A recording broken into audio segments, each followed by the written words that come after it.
Salam sejahtera bersama saya Nevin Majid dalam 15 minit MMTV edisi 4 April 2024. Kita ke berita utama. Polis Diraja Malaysia PDRM memberkas 4 lagi individu dipercayai mempunyai kaitan dengan seorang lelaki Israel yang ditahan di sebuah hotel di Jalan Ampang minggu lalu. Mengesahkan kepada utusan Malaysia, Ketua Polis Negara Tan Sri Razaruddin Hussein berkata, keempat-empat suspek terdiri daripada 3 lelaki dan seorang wanita telah ditahan di sekitar Johor semalam. Tambah beliau, siasatan lanjut sedang dijalankan terhadap kesemua individu terbabit yang berusia lingkungan 28 hingga 41 tahun. Tangkapan itu menjadikan 7 individu telah ditahan setakat ini termasuk suspek utama iaitu seorang lelaki Israel berusia 38 tahun. Perdana Menteri Datuk Seri Anwar Ibrahim mengingatkan para pemimpin bahawa kuasa adalah suatu amanah dan bukan keistimewaan. Anwar yang juga Presiden Parti Keadilan Rakyat PKR berkata parti itu berpasak atas semangat Islam yang kuat dan berusaha untuk meletakkan parti ke jalan yang betul, tepat dan sesuai. Justru itu beliau berkata hak dan kebajikan rakyat harus diutamakan dalam membentuk kebijakan. Peringatan tersebut ditekankan Anwar dalam satu kenyataan sempena sambutan ulang tahun PKR ke-25 hari ini yang dimuat naik menerusi laman sosial rasmi parti tersebut. Perdana Menteri Datuk Seri Anwar Ibrahim menerima kunjungan hormat Presiden terpilih Indonesia merangkap Menteri Pertahanan Prabowo Subianto di pejabatnya hari ini. Menurut Anwar, pertemuan itu digunakan untuk berkongsi pengalaman dan bertukar pendapat mengenai kerjaya masing-masing serta hala tuju seterusnya dalam merapatkan lagi hubungan Malaysia dan Indonesia. Kementerian Pertahanan Malaysia dan Indonesia terus komited untuk mengukuhkan kerjasama dari segi pertahanan antara kedua-dua negara. Sementara itu, Menteri Pertahanan Datuk Seri Muhammad Khalid Nordin berkata kerjasama yang kukuh akan memastikan pelaksanaan aktiviti sedia ada dan akan datang dapat dilaksanakan seterusnya membawa hubungan pertahanan kedua negara ke tahap yang lebih tinggi. Pada masa sama, Anwar dan Khalid itu mengucapkan tahniah dan selamat maju jaya kepada Prabowo yang bakal dilantik sebagai Presiden Indonesia ke-8. Bekas Perdana Menteri Datuk Seri Najib Tun Razak memohon agar beliau dikenakan tahanan di rumahnya di Ibu Negara bagi menghabiskan baki hukuman penjara. Bekas Presiden UMNO itu mendakwa selain perintah pengurangan hukuman penjara dan pengurangan jumlah denda, terdapat perintah tambahan yang membenarkan beliau untuk menjalani hukuman yang dikurangkan kepada tahanan di rumah dan bukannya di penjara Kajang. Pada 29 Januari lalu, Lembaga Pengampunan yang dipengerusikan Yang di-Pertuan Agong ketika itu, Al-Sultan Abdullah Riayatuddin Al-Mustafa Bilal Shah memutuskan Najib diberikan pengurangan 50% bagi hukuman penjara dari 12 tahun kepada 6 tahun selain pengurangan denda daripada RM210 juta kepada RM50 juta.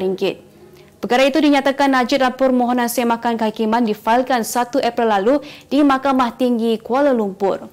Permohonan tersebut didengar oleh Hakim Mahkamah Tinggi Datuk Amarjit Singh hari ini. Utusan Malaysia dan Cosmo melancarkan satu lagi produk terbaru. Apa yang ada dalam Iklaneka? Ia adalah platform yang tepat dan efektif untuk mengiklan antaranya pelbagai jenis notis, cautan kosong, hartanah, tender, kenderaan, mencari wali atau waris dan pelbagai lagi. Apa yang anda cari? Semuanya ada di sini. 2 dalam 1. Layari iklaneka.utusan.com.my.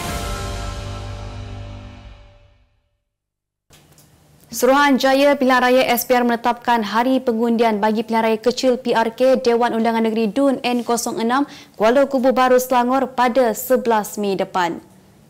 Pengerusi SPR Tan Sri Abdul Ghani Saleh turut memaklumkan tarikh penamaan calon ditetapkan pada 27 April ini manakala undi awal pada 7 Mei depan. PRK DUN Kuala Kubu Baru diadakan susulan kematian penyandangnya Lee Ki Hiong pada 21 Mac lalu. SPR sebelum ini menerima pemakluman rasmi daripada Speaker Dewan Negeri Selangor Lau Weng San berhubung dengan kekosongan luar jangka kerusi DUN berkenaan.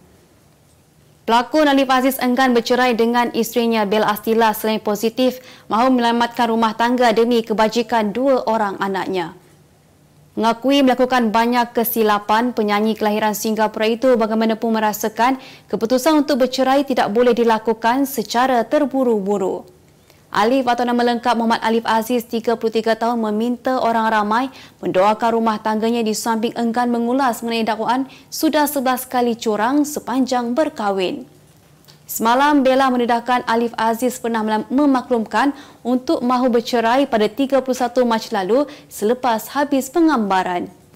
Terdahulu pada 11 Mac lalu, Bella telah memfailkan permohonan penceraian fast track terhadap suaminya Alif Aziz atas alasan tiada lagi persefahaman dan dicurangi berkali-kali.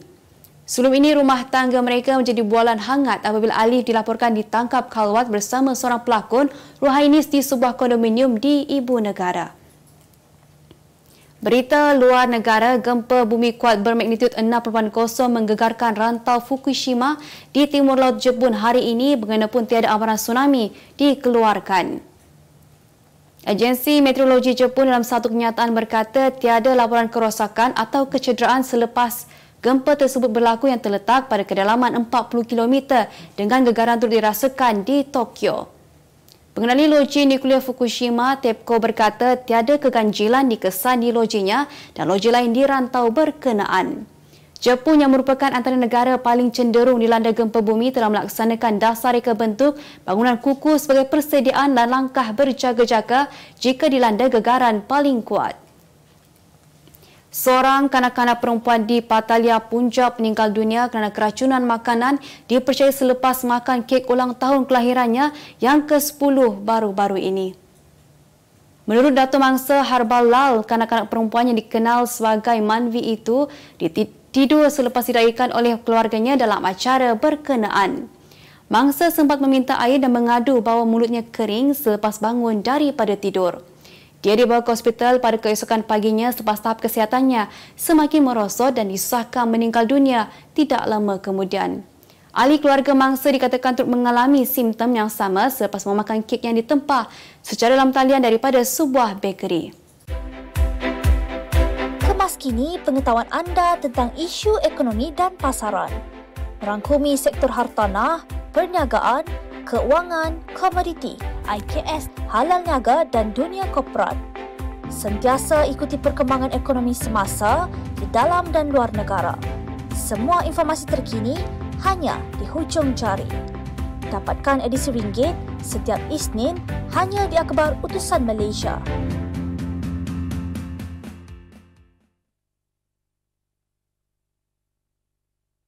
Beralih ke berita ekonomi, MSM Malaysia Holdings berharap berpeluang mendapat manfaat daripada normalisasi harga siling gula selepas pelaksanaan subsidi bersasar. Menurut nota penyelidikan MIDF Research, dengan pelancaran sistem hub pangkalan data pusat padu, kerajaan boleh menyelaraskan bantuan kepada penerima yang layak sambil melaraskan harga siling gula kepada kadar pasaran. MIDF Research menyemak naik unjuran pendapatan MSM sebanyak 20 hingga 25% bagi tahun kewangan berakhir 31 Disember 2024 sehingga tahun kewangan 2025. Dipacu oleh normalisasi keuntungan yang disokong oleh potensi pertumbuhan volum jualan dalam pasaran ekspor. Firma pendidikan itu berkata peningkatan tersebut disebabkan oleh bekalan jurang dan mekanisme harga hibrid baharu. Lembaga Tabung Angkatan Tentera LTAT mengisytihar dividen pada kadar 5% bagi tahun kewangan 2023 dengan jumlah agihan pembayaran sebanyak RM485.08 juta hari ini. Menteri Pertahanan Datuk Seri Muhammad Khalid Nordin berkata jumlah ini menyaksikan peningkatan dengan agihan pendapatan sebanyak RM476.45 juta berbanding pada tahun sebelumnya. Ujarnya ini merupakan tahun kedua LTAT mengisytiharkan kadar dividen sebanyak 5%. Tambah beliau lagi, LTAT akan terus bergerak dengan baik dan cemerlang seperti yang telah dirancang kerana berfungsi sebagai sebuah tabung pencen untuk anggota tentera yang berkhidmat. Berita sukan, beregu wanita utama negara Perlitan Emtina tidak tersenarai dalam skuad wanita pada kejohanan Piala UBA 2024. Persatuan Badminton Malaysia BAM bersetuju dengan cadangan barisan kejurulatihan untuk menggugurkan pasangan itu daripada senarai kejohanan berkenaan bagi membolehkan mereka melakukan persediaan kesukan Olimpik Paris pada Julai ini. Pengguguran nama Perli, Tinah akan menyaksikan gandingan muda Teo Mei Shing menjadi wakil senior dalam skuad wanita negara. Piala Ubah akan berlangsung di Chengdu, China dari 27 April hingga 5 Mei depan dengan Malaysia bersaing dalam kumpulan B bersama Thailand, Taiwan dan Australia. Sebanyak 6 kelab Liga Malaysia, Liga M tersenarai antara pasukan yang menerima hukuman, larangan pendaftaran pemain baharu dan sekatan perpindahan daripada Persekutuan Bola Sepak Antarabangsa FIFA. Berdasarkan semakan data rasmi di laman sesawang FIFA, kelab Liga M yang dikenakan hukuman berkenaan ialah Kedah Darul Aman FC, Kuala Lumpur City FC, Kelantan FC, Melaka United, Perlis dan Sarawak United. Difahamkan hukuman berkenaan dikenakan kerana kegagalan mereka melunaskan tunggakan gaji pemain import selama beberapa bulan sejak tahun lalu sehingga menyebabkan pemain terlibat membuat laporan kepada Badan Induk Bola Sepak Dunia itu. Berdasarkan statistik yang dikeluarkan, FIFA juga menyaksikan kelab Liga M menjadi pasukan paling banyak dari Asia Tenggara yang menerima hukuman FIFA berbanding negara jiran seperti Indonesia dan Thailand. Sebagai penutup 15 minit MMTV hari ini, saksikan laporan cuaca esok Jumaat 5 April 2024. Jangan lupa dapatkan khabar utusan Malaysia dan Kosmo untuk berita-berita terkini dan menyeluruh. Sekian sahaja daripada saya, Nevin Majil. Salam sejahtera dan jumpa lagi.